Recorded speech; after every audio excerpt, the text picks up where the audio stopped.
Dave, John, Shane,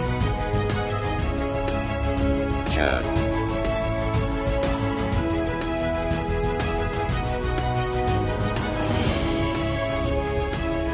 these Sci-Fi Guys. That's right. We are the Sci-Fi Guys. I am Dave, and with me is Shane. Good evening, everybody. And John. What up? And Chad. Hello there. Hey, I don't have to move anything around because I picked this. Yay, no movement. I don't have to awkwardly end up on screen. Yeah. Till Dave does it on Reverse, purpose to reverse. pick at me. Right. Russian Yeah, see, roulette. I'll just do that. Whoop, whoop, whoop.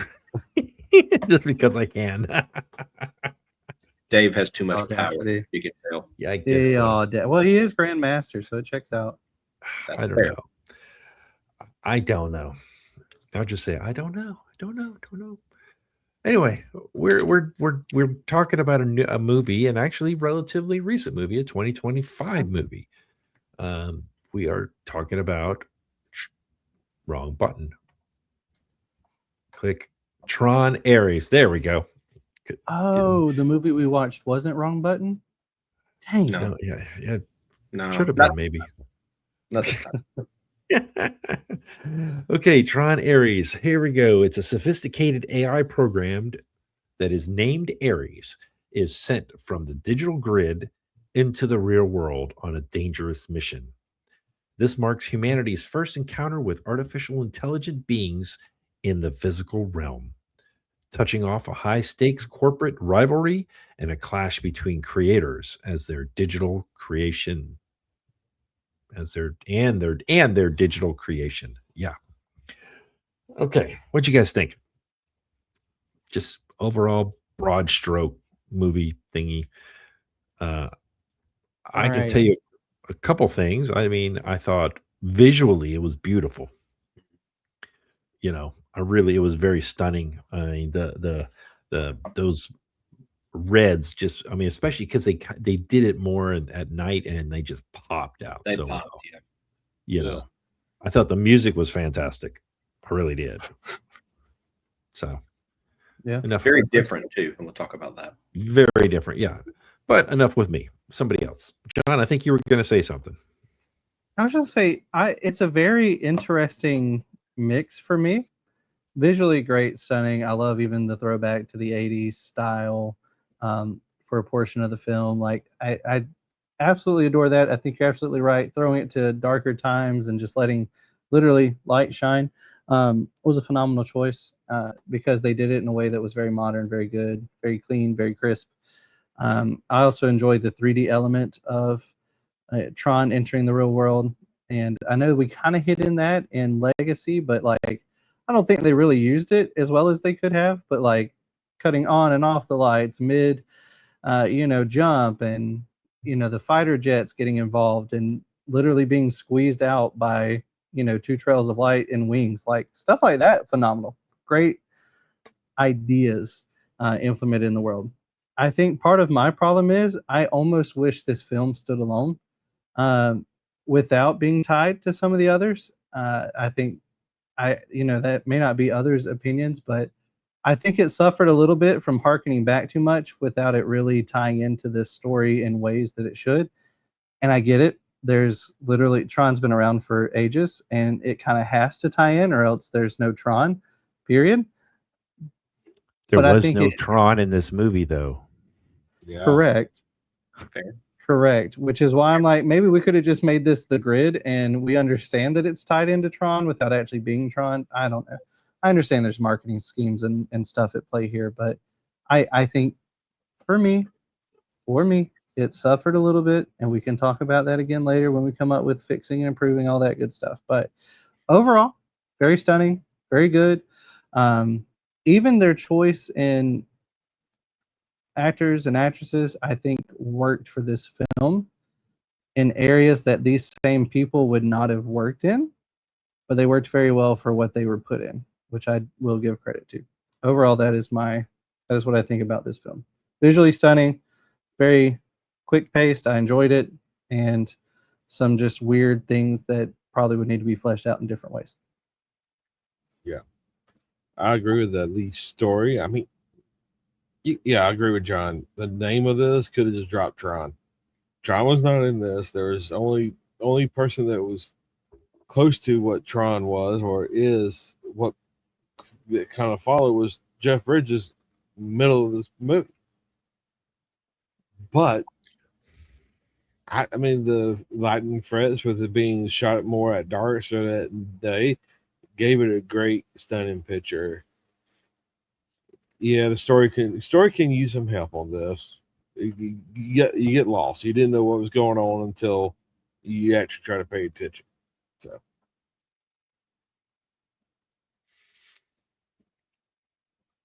Shane, you got any words of wisdom? Wisdom, I don't know, but I've got some words. The visuals, of course, as y'all all have said, were absolutely stunning. Especially Dave, I agree with you talking about those reds. They absolutely popped, and it really gave such a really cool visual scheme for the entire thing. I thought that was really, really good. I really enjoyed the character arc of Ares and how they really took you on an adventure of how he developed into what he was at the end. I thought they did a great job with that. Speaking specifically about the music, we teased a little bit that it was very different, and that is kind of an understatement, to be honest with you. What I love was that they really dove into this AI computer generated sound in every single way. This was actually composed, produced, and performed by Risnor and Ross. They are two band members of the band Nine Inch Nails, and they actually did this entire score. And what's cool is for this movie they used no symphonic orchestra at all. Everything was created by synth. Everything, synth elements, everything. Which makes sense. Yes, which is not really my style, I'll be honest with you.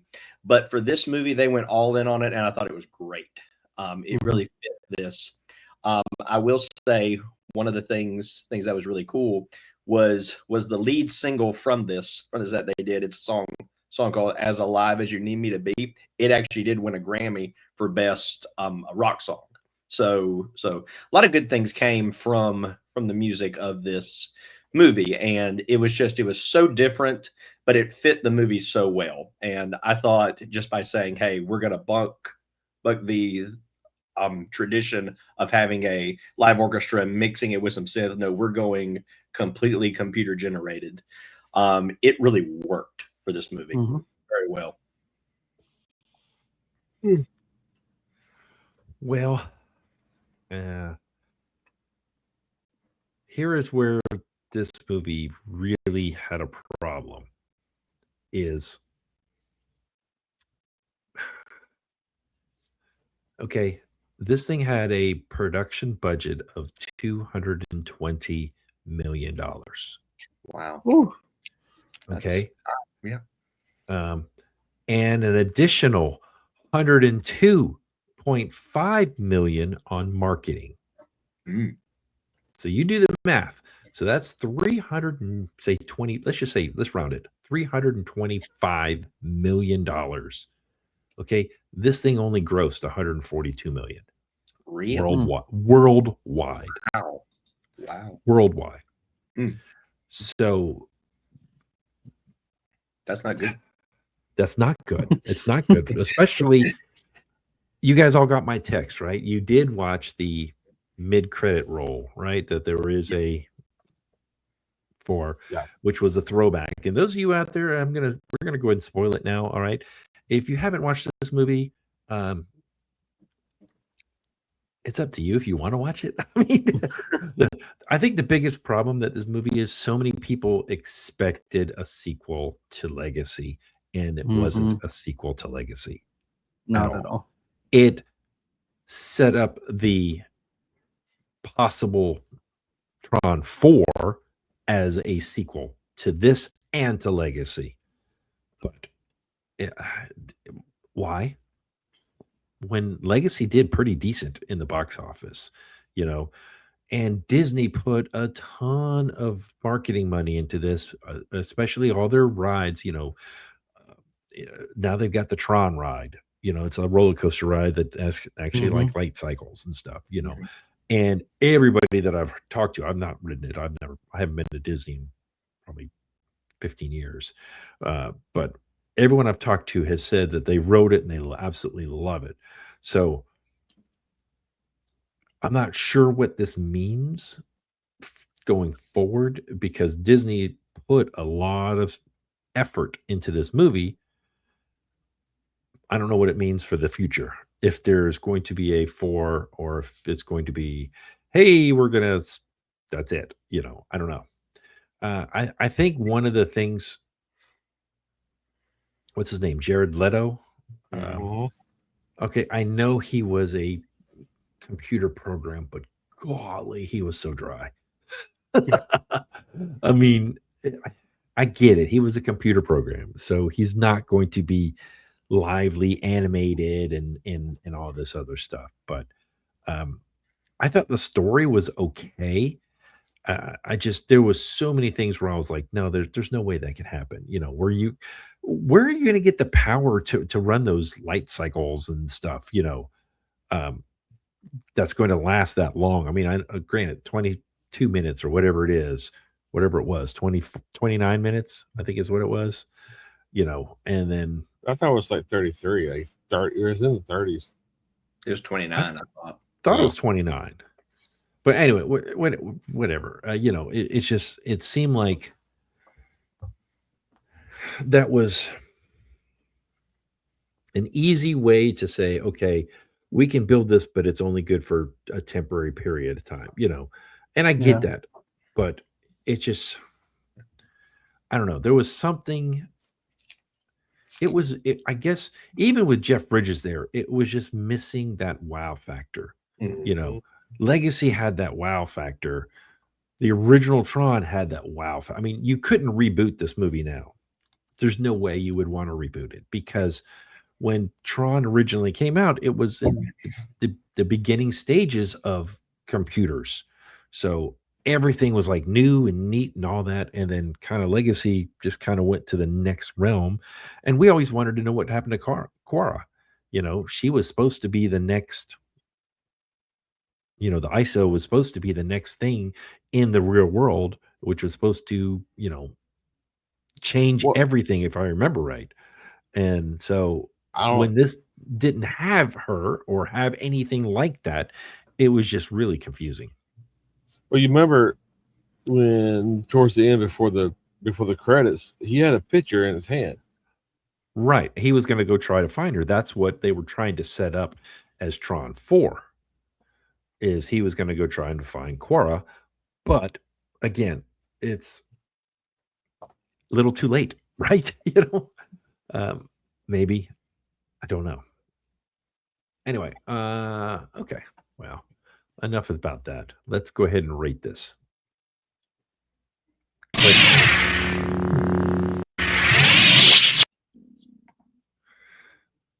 don't know if it's StreamYard or if my Mac is running slow today. Okay, well, we are going to be rating this movie on a scale of 0 to 5 lightsabers. And who picked this? I think I did. Didn't I pick it? You did. Yeah, I picked it. Okay. I'm gonna go straight to the gauntlet here. Okay. What did I give Tron Legacy? Because we just did that a few weeks ago. I think Tron Legacy, I gave a 4. All right. No. This is nowhere near Tron Legacy. Nowhere near it. The story was just very confusing. At least they told us that Sam Flynn stepped away for personal reasons. I get that, but missed opportunity without him being there, without Quora in there.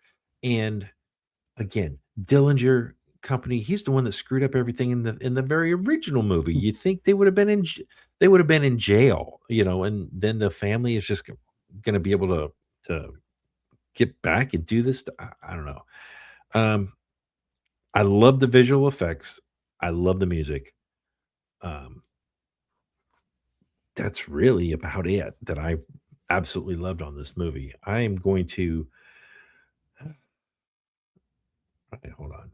I'm looking here. Yeah, it's. Did I like Megaforce better than this? Oh my goodness. Wow. We're kind of scraping the bottom of the barrel here. I honestly, that's how I feel. I mean, I'm gonna make it the same as Megaforce. I'm giving it a 1.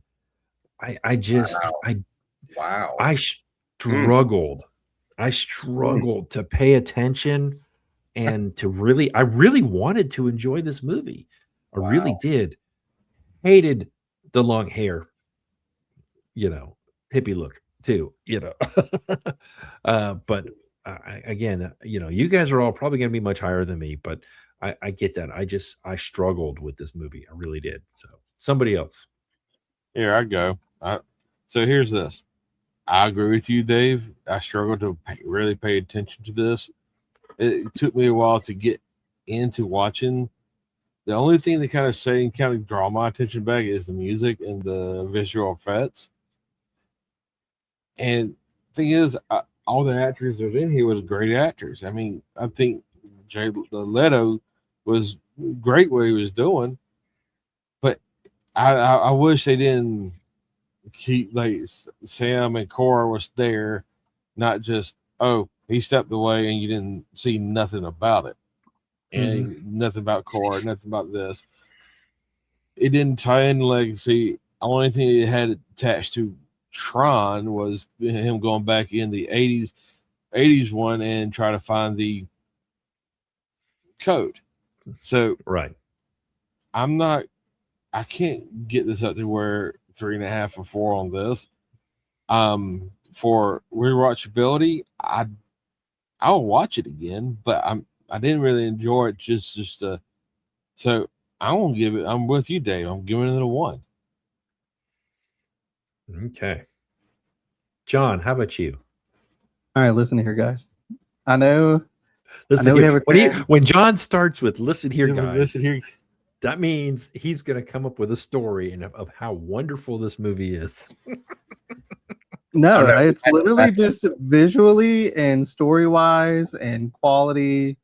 And if I gave Tron Legacy this score, I at least have to give to me Tron Ares the score. For me, it's a 4. And I understand that's not in line with you guys, but you know what? We'll all survive. We'll all live. For me, that's where I'm at. Okay, Shane.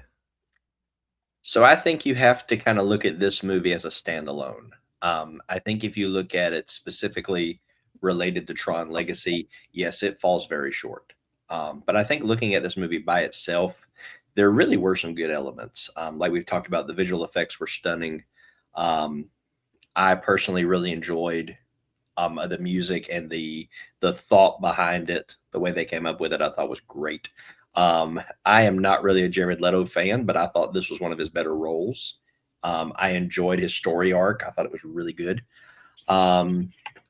I can't rate this as high. I was looking at some of my movies. I can't rate it as high as some of the others.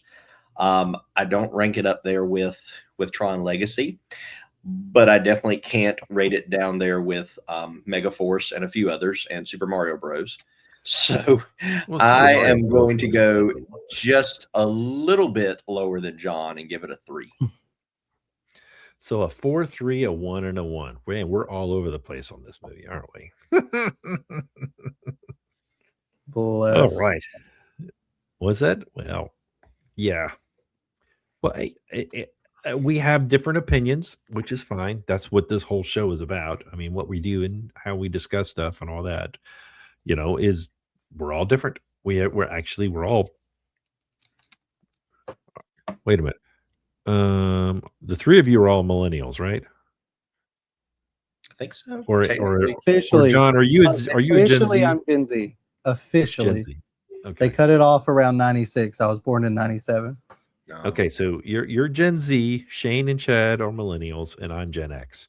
So, I mean, that pretty well explains everything about us, that pretty much. That's why we're all fairly close. Fairly. Not this week, right? Right. Not this week at all, in the slightest. Not this week.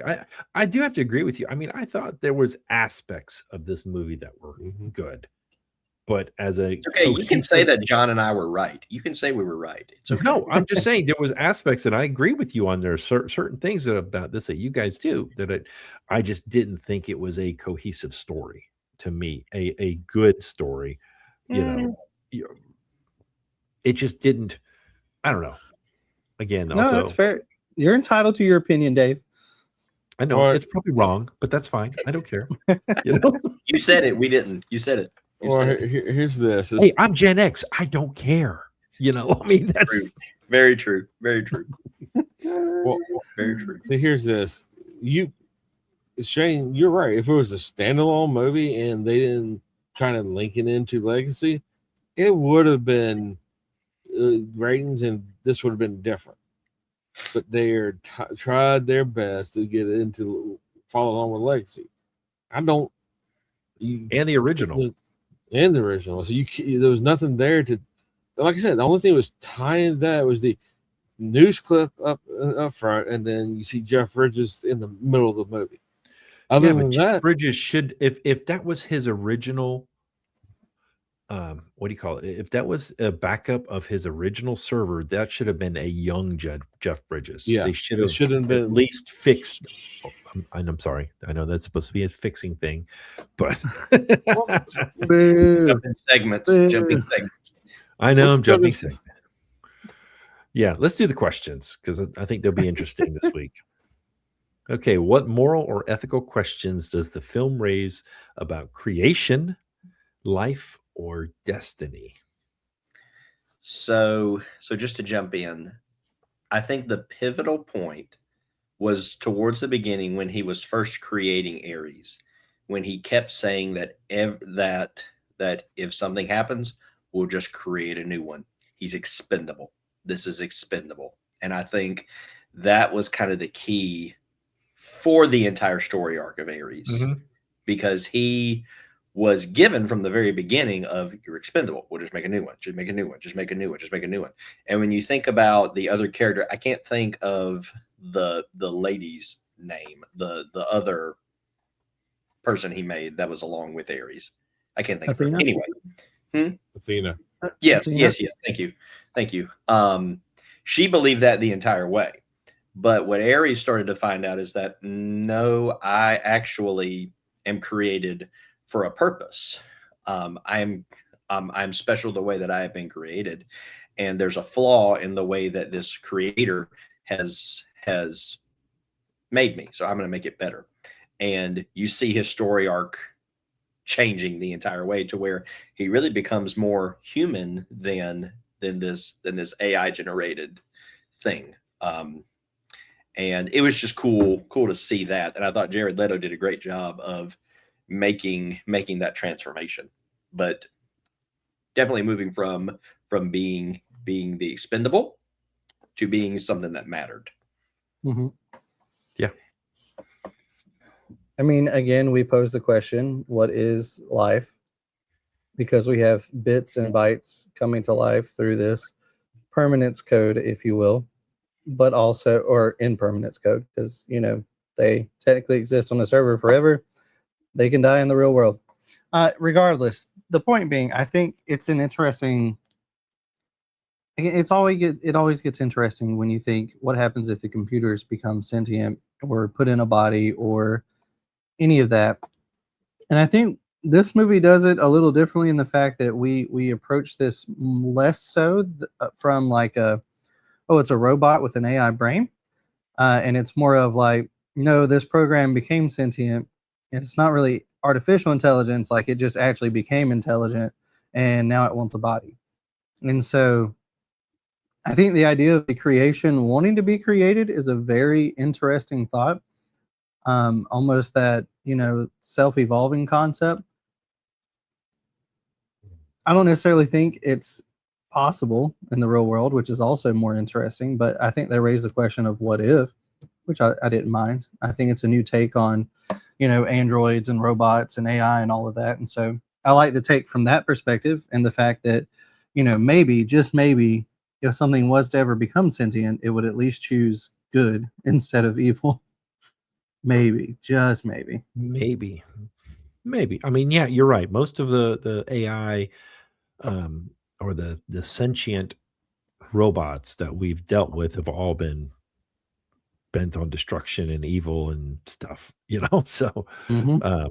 very few have been for good.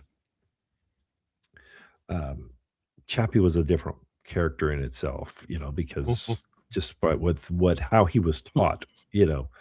So anyway, yeah, we Well, could get on that. Go ahead, Chad. so here's this.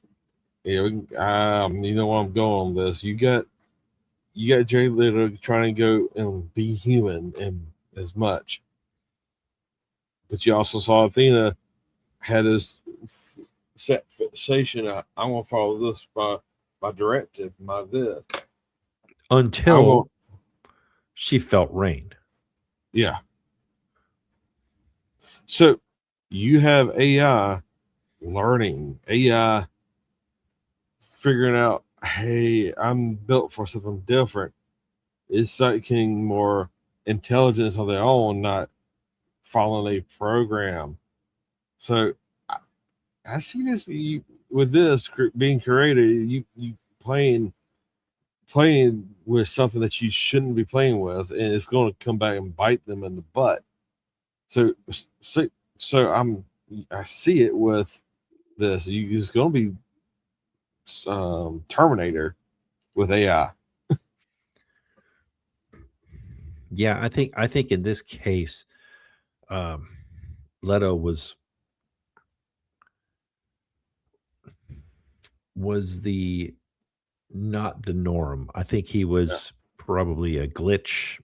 I Mhm. guess you could say, you know, when you go back and you look at what was it, Wreck-It Ralph, you know, and then they had the girl that was the glitch, you know, but actually it was her superpower, you know, and that's kind of what this one was, kind of where he was.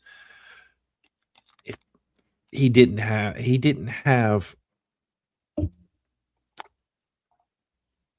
you know, let me go back. Let me go back to the question because I'm losing my train of thought uh, about life or destiny. Okay, creation. Yeah, I mean it was that's what it was. Yeah, because um, you did mention it how like when he felt the rain is when, and then Shane also brought it up where he kept saying, you know, hey, you're expendable, you know, I'll just Mhm. make another one. And, you know, something in him resonated with that. And it's like, well, wait a minute. Why am I expendable? And then when they got back to the grid, and then how he even said, you know, you're expendable again. Um, you know, I guess those are the things that really just started making him think and just really started making him doubt Dillinger, you know. So, yeah. Let me go to the next question real quick here. All right. How do characters express faith, either in themselves, in others, or in something beyond? I mean, like Athena had faith in Dillinger, you know, because she's like, that's what I was created to do. That's the way I was programmed to do. I'm going to do that. The only time she had a little bit of a doubt is when she felt the rain, and it just threw her for a loop. It was like getting sensory overload.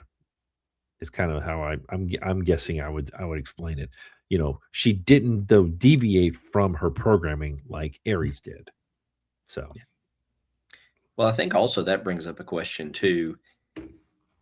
Was that faith from her, or was it just blind direction following? This is what I've been told. This is what I'm supposed to do. This is what I'm going to do. yeah, And that's a very very philosophical question that we could spend a couple of hours on. But I think that it's important. One of the themes in this story that is not really brought out too much, but when you really think about it, the fact of is necessarily every order or every quote unquote, excuse me, program the right thing to do? Or is there deeper meaning to free will and thought and things like that? And really taking into account what is the correct thing to do versus just Yeah. this is what I'm told to do, you know. But again, I could dive us into another philosophical Another dimension. So I'll keep us kind of back here, and I'll end it there. Fair. I mean, really, Well, I mean, Ares' whole thing is faith. Again, that idea of the permanence code and continuing to find the back doors and all to it. So, I mean, that's kind of his whole spiel. Yeah. Well, the thing is, he expressed faith. Ares had faith. The faith between Ares and what's the girl's name? What? Eva or Eva. Aviva? No, Eva. The Eve. I'm sorry, it's Eve Eve. Kim. Eve Kim. That it didn't come close to the middle of the movie when they were, hey, you either gonna help me get, like, it was helping each other as just as desperation. But it turned into they have faith in one another, and you saw at the end where Ares said, "Go, I got it. I don't care if I die, I die. Let's just go."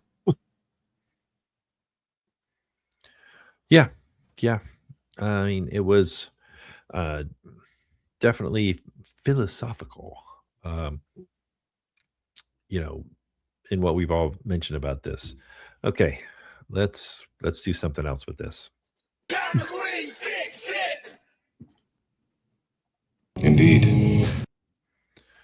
That's right. We are going to fix this movie. All right. I think one of the first things I would do, besides cutting Jared's hair, that drove me nuts. I mean, I used to have long hair, but I mean, it's a program. Why would it even just want to even look like that? I mean, that doesn't make any sense, especially when you went back to Legacy. Everything was really, tight, short. It was just, actually, if you went back to the original Tron, they all had the hat on, the little helmet thingy. Yeah. It could flow in the wind. I guess. I mean, part of me really would like to definitely I would have liked to have had this be the last one. Let them search for it. And honestly, I think it would have been a better movie if he would have searched for the permanence code and found out that there was not one. Interesting. Period. I like that. And then, his final sacrifice at the end would have been like, okay, I know Dillinger's going to delete me, so I'm going to do this to make sure that Eve is safe for whatever, or to go back into the system and do something from internally and, destroy Dillinger's system from inside or something like that. I just think that it would be really cool to see something like that. And of course, make Jeff Bridges young, like young, the technology's there. They could have just gone back and found original stuff from the original Tron and kind of done that and redone that into CGI. That's I true. think that would have been pretty cool. And of course have Sam Flynn in there and have Cora in there and have a better story about that. I mean, I get it with what they're wanting to do, and we'll discuss something here at the end about that mid credit scene. But those are just some fixes that I would do. Somebody else. Yeah, if you want to keep the title Tron Ares, or just Tron. Tron whatever, needs to be in it. Yeah, Tron needs to be in it. You need to have Flynn in there, both of them. Like the computer program, the way they did with Bridges is fine. How they had created, he's built himself into his own game. But have Sam and Cora in there somehow helping Eve Kim out, or just a flashback. Hey, I know my dad had it here. Try there. Just either trying to hear. But if you won't, but as this movie states to really fix it, drop Tron in it, drop Tron off, Just call it grid, Ares, the grid. No, here you go. I just while you were talking, I just thought of this. So Ares goes back into the grid, and Tron, he meets up with Tron, and together the two of them will end up fighting with Aurora and an army or whatever. You know, And then we call it Back to the Future. that's already been taken. Oh, dang it. Back to the grid. Back to the grid. Or just the grid. Well, they kept the name Tron in there because it's even Tron Legacy didn't have Tron in there except for the last minute of the movie or 2 minutes of the movie. Yeah. You know. But the thing is, you had Tron in there. At least he was in there. He made But yeah, I'll call it the grid. Call it something. Just take Tron out because you didn't have Tron in there. Because literally, it would have made it way better. And to go along with Shane, it would have been just a standalone movie. Yeah, and see. Breakwork. I keep doing it. Get this. Bruce Boxleitner, all right, he was the one that was Tron. He revealed that Disney never approached or asked him to return for the sequel, even though he publicly encouraged fans to support the film. He probably gets some kind of revenue. Anything the word Tron is used in because it's his face, and his 100%. likeness, Yeah. But still, that Disney did not even approach him at all, to be in there or anything. We even said that that was a couple things that we thought Legacy missed out on, and I think this one had a good cast, but having those original characters or characters that are moving on. I mean, they had Jeff Bridges on there. I got it. That wasn't too bad, but he was old. Yeah. And see, that's where I'm like, this is where they needed to either separate themselves and go spin off, from the world of Tron. I think that would have worked phenomenally. Or let's lean back into it a little harder. Like, again, I think this is one of those moments where they tried to ride the line and they didn't necessarily succeed. Yeah, because they tried to ride the line and it didn't work. That is, anyone got any final? Well, no, actually, I do. I got a question for all you guys. I did not text you this. I'm going to ask you straight up. Get your honest opinion on the spot. Here, do you think they should make a Tron 4? Or should we just drop it and leave it alone? And if they do make it, do you think they're going to screw it up? Does it have to be to where it's tied into the Tron franchise, or can it be like we've talked about, a standalone kind of thing, or a sequel directly to this one? It would need to be a sequel directly to this. Either a sequel directly to this one or a sequel to Legacy. Mm-hmm. Probably this one, actually. I think that's the plan. And right now it's in the air. They have no idea. They were like, it crashed and burned so hard at the box office. They don't know. Yeah. But they spent so much money at all the theme parks and stuff, which they're making buku money on. So they may just keep it. Well, I just want y'all's opinion. What do you think? Do you think they should? Do you think they shouldn't? I don't know that I would do another movie. I even wonder if you could do like a Disney series on it.